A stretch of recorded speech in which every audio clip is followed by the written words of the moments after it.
Hello, everyone, and welcome to this professional development training. My name is Stephanie. I am your host and founder here at the Intentional IEP, and I'm so excited to be here with Charlene today because we're going to be talking about financial literacy and education for students, but also setting up a trust for your students that have disabilities. So before we dive in, though, Charlene, will you please share about you and more about what you do in this role? Hi, thank you, Stephanie. It's such a pleasure to be here. It was nice to be here and meet you a few weeks ago. I've been married for over 27 years now.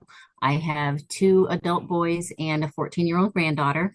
I have been in the financial education and services industry for about 4 years now.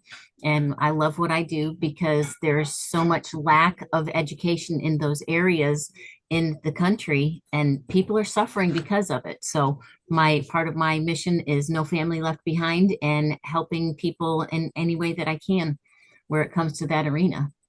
I love it. And I know that the families and parents that are listening that have children with disabilities, setting up a trust is like something no one thinks about until they're much, much older. So I love that we're having this conversation now.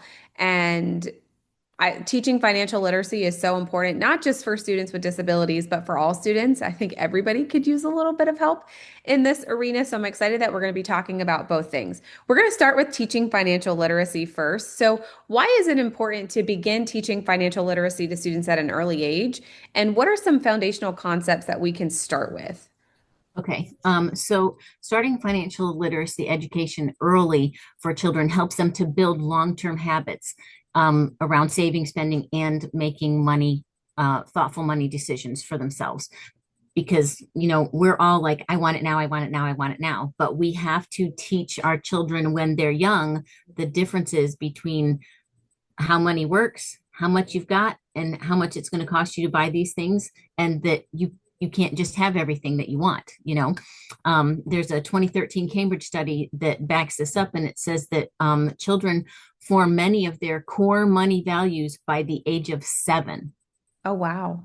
Yes. So that means the earlier you start those lessons, the better off they're going to be down the line and into adulthood. And it says that they'll be more likely to save regularly and to have a budget and not have credit card balances, Wow. which, 7.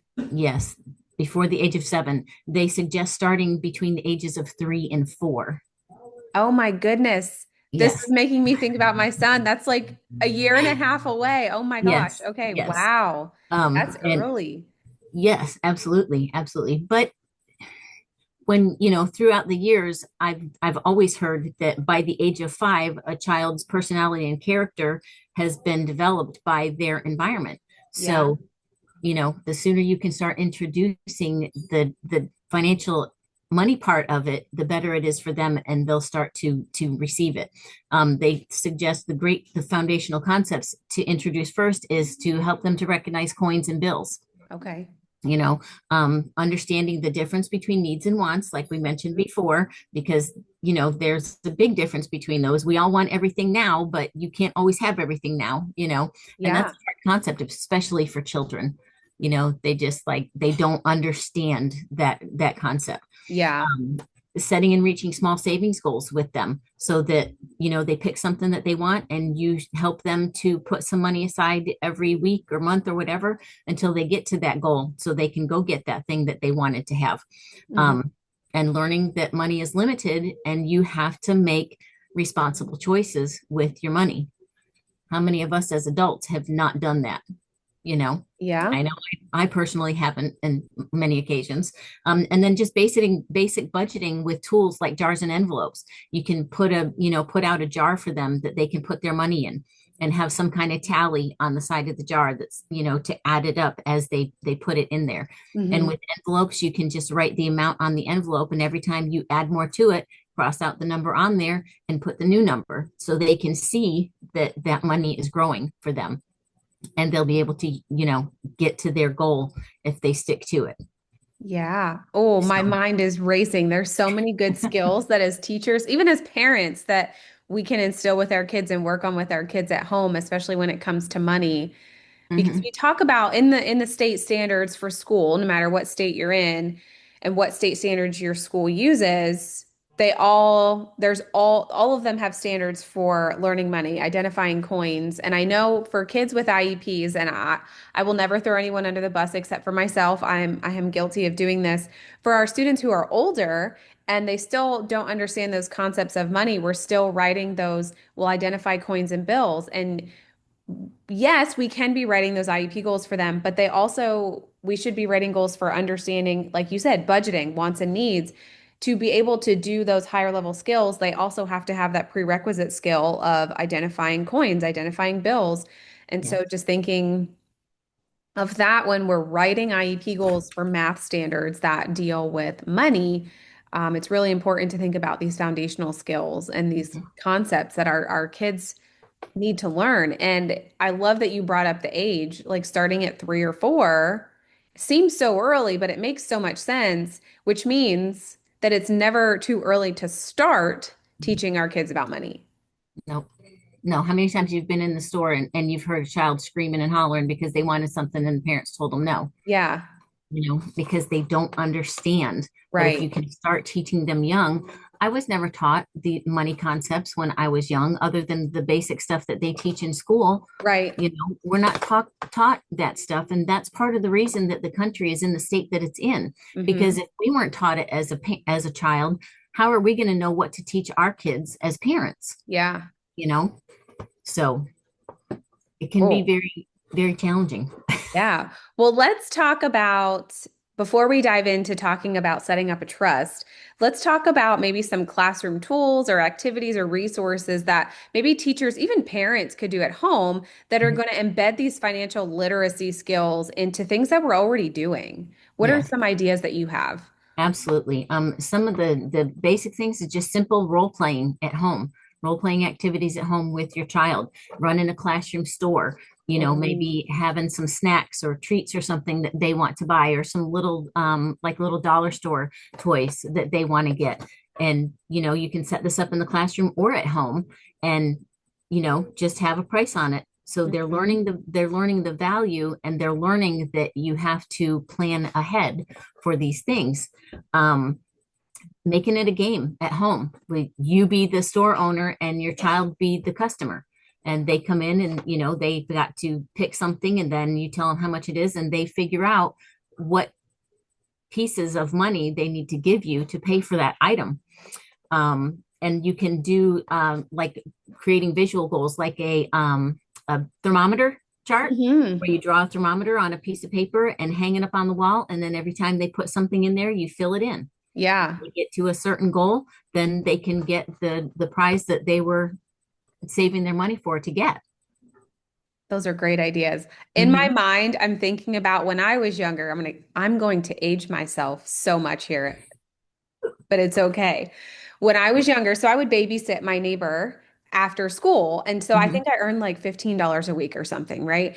And so at this time, this was when, oh man, I'm gonna age myself. All right. Buffy the Vampire Slayer was very popular on TV. That was like my Hmm. favorite TV show. And so every year they would come out with the box sets of the DVDs or VHSs. And you could, at this time, they had layaway at Walmart. And Right. so I remember these box sets being like $60, and that's a lot of money. Even in today's Wow. time, that's a lot of Yes. money. And so we would all like go to Walmart as a family, and my brother would go off and like look at things, and I would go off. And I remember vividly many times putting things on layaway under my own name. But every time we went to Walmart, I had to pay it off, and I had to pay it Yes. off until I paid it in full, and then I would get to take it home. Kind of Hmm. similar to credit card, except I didn't get it until I paid for it. Um, but that was a skill that my parents were like, if you want it and you want it now, like you can put it on layaway, and Right. each time we come, you can pay it off. But like, Hmm. I'm not buying it for you. You have to earn Yes. the money.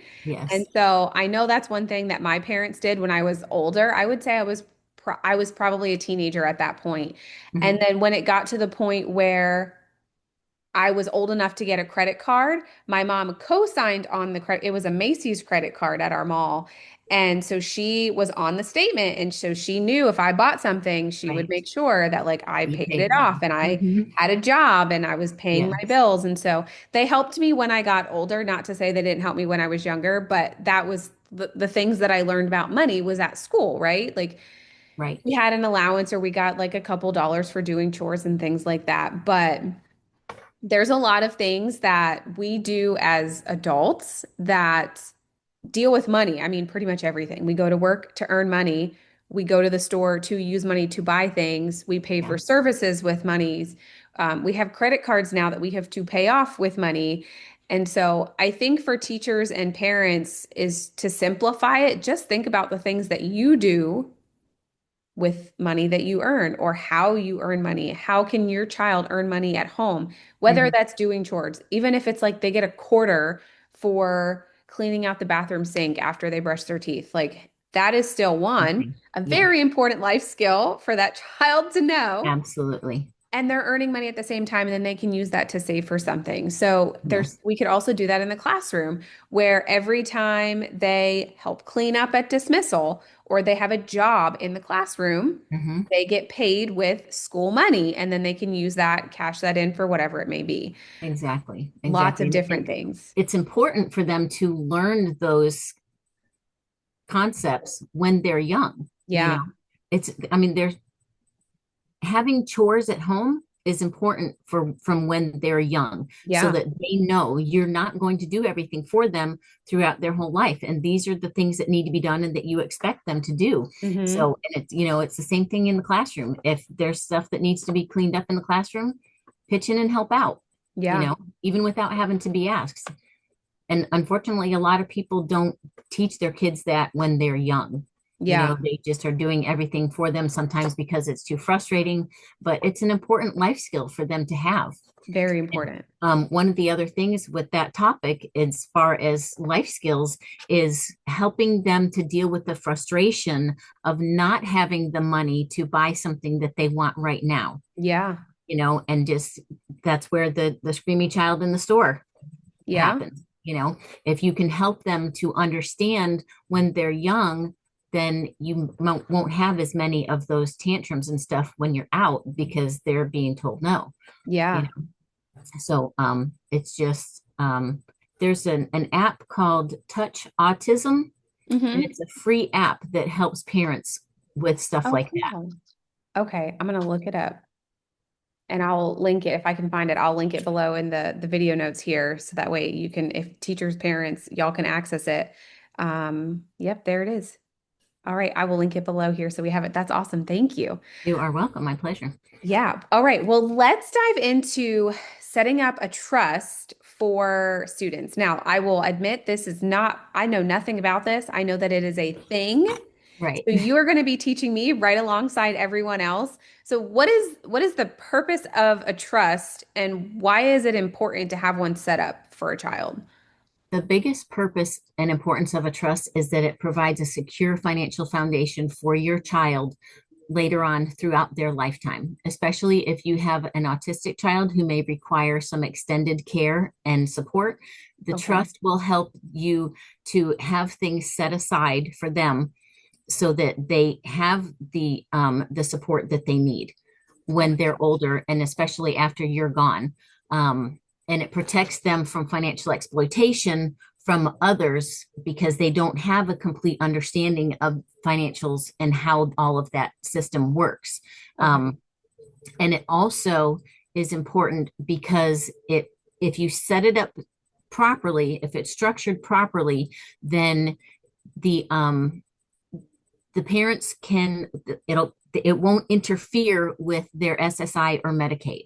Okay, that's So they will important. still, yes, they will still have those things available to them, but the trust will be there for other additional expenses that they may have. Okay. And that can include housing and medical expenses and things like that. This is not a question that is on our list, but I'm curious, when is a good time to begin setting up this trust? Is it ever too late or too early? Well, it's too late if you're already gone. Well, that's true.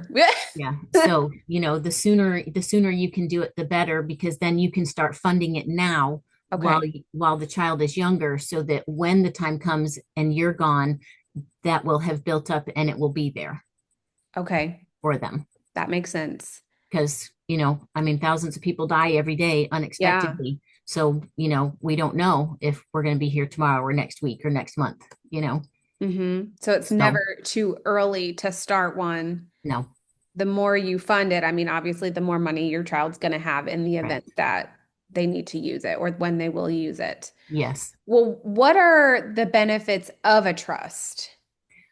Um, some of the main things is, like I said, is having that money there for your child when you're no longer here, so that all of their needs are taken care of and covered. If you have to have someone to, like, if they have to go into a home or you have a family member that takes them in and takes care of them, they will have that money there. You can set them up as a trustee. Hmm. um, there was a specific a trust protector also. Oh, okay. So yeah, so if you have another, or like if they have to be put into a special home for special needs kids, then you can have a trust protector, which is a family member or a sibling that is overseeing that trust. But the trust would be set up with a private professional fiduciary that controls Okay. those things. Okay. So everything, okay, this is not again, not a question on our list, That's but I'm okay. learning and so I have questions. Sure. What is the process, just basic process, look like for setting up a trust? Can you just go to any bank and say, hey, I want to set up a trust for this? Or is it you go through, like the company you work for, you go through specific There companies are, to set it up? yes, yes, there are attorneys that will set up Okay, those attorneys. things for you. Yes, Okay, yes. not a bank. We have a company that we're affiliated with that does that. And there's a few different ways that you can do it. It just depends on what your needs are. Gotcha. So you Yes, would essentially meet with the attorney yes, to figure out what your needs are, what you would, and then you would go from there and they would help you set it up. yes, absolutely. Okay. So Absolutely. And step they're one, wonderful. attorney. They Yes. handle everything else from there. Yes. Okay. Awesome. Well, what you talked about some things that you can use this trust money for that it doesn't touch Medicaid or Mhm. SSI. So Mhm. what are some of the most commonly allowed expenses in these third-party pooled trusts? Um, so that would be cost for home health care. If you are in the home and you need to have somebody come in and help take care of the child, depending on their disability stage. Um, and that money can be used for entertainment purposes if they want to go out and go to a play putt-putt or something like that. Or it can be used to go on a vacation for the Okay. child and the caregiver. Okay. Hmm. So it's not just for housing or medical Correct. needs. Correct. It's Because the majority of that will be covered by the SSI and the Medicaid. So right. the trust helps to take care of other expenses that those don't cover. Oh, I'm see, still learning new things. I had no Mhm. idea that you could. That's awesome. Yes. Are there other things that we wouldn't think that would be allowed under a trust, like that you could use the money for? Not anything that I ran across when I was doing my research for this Hmm. class. Hmm. I like it. So, I mean, it's your money that's being put Yeah, in there. So if you need to pull it out for something, I don't see why that would be a problem. that's good to know. Very good. Yes. That's Like if they're high functioning and they can drive a car, you know, I don't see any reason why they wouldn't be able to pull out money to buy a car and make insurance payments and things like that. yeah, it's for them and their well-being and their Yes. independence. I like it. That's awesome. And Well, the what one would you thing, go ahead? sorry, No, go ahead. the one thing with the trust is that you want to have somebody that you trust to be a trust protector. Okay. You want to make sure that it's somebody that you know, because they're going to look out for the best interests of your child. But also with the trust, you want to have it reviewed every 3 to 5 years for changes in laws in case something needs to be Oh, updated in that trust. okay. That's good to know. Yes, Hmm. because laws are changing all the time. So, Yeah. you just don't know what they're going to do. Now, the money, if from my understanding from the research I did, is that the money in the trust will be taxable. Okay. And there's also something called an able trust that you can Mm-hmm. set up for the child if they're high functioning and they want to go to college. Oh, And the able trusts are not taxable, but the regular trust would be. okay. So, Hmm. All very valid, good information that mhm. families need for this topic. Yes. I love it. Well, what would you say your best teach of advice, your best piece of advice would be for teaching financial literacy skills to students or setting up a trust? The best thing is consistency and repetition because that's how we all learn the best. But for children, especially with disabilities, if you're teaching them over and over and over again. I read there was something that I found when I was doing my research that there was a child that was nonverbal and he learned language from watching videos like Aladdin and The Lion Hmm. King.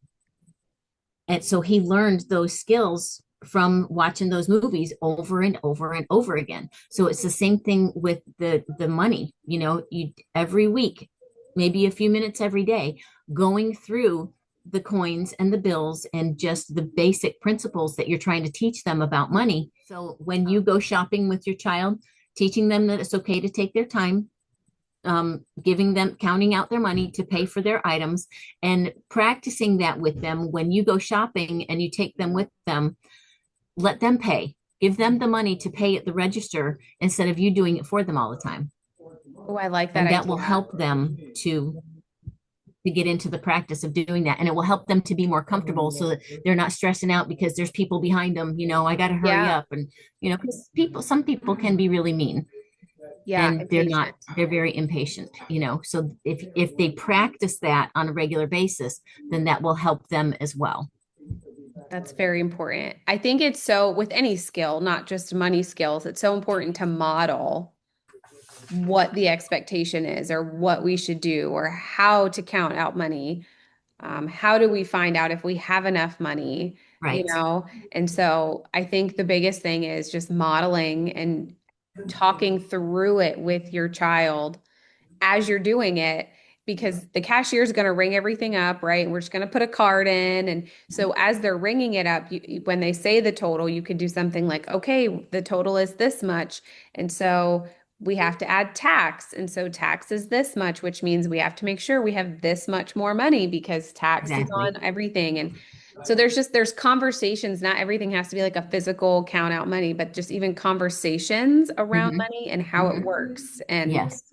I think would is so important Yes. and for and our students. I think you brought up a good point about the tax as well, because they can see, well, this is how much it says it costs, but Hmm. they don't realize that there's tax added onto it.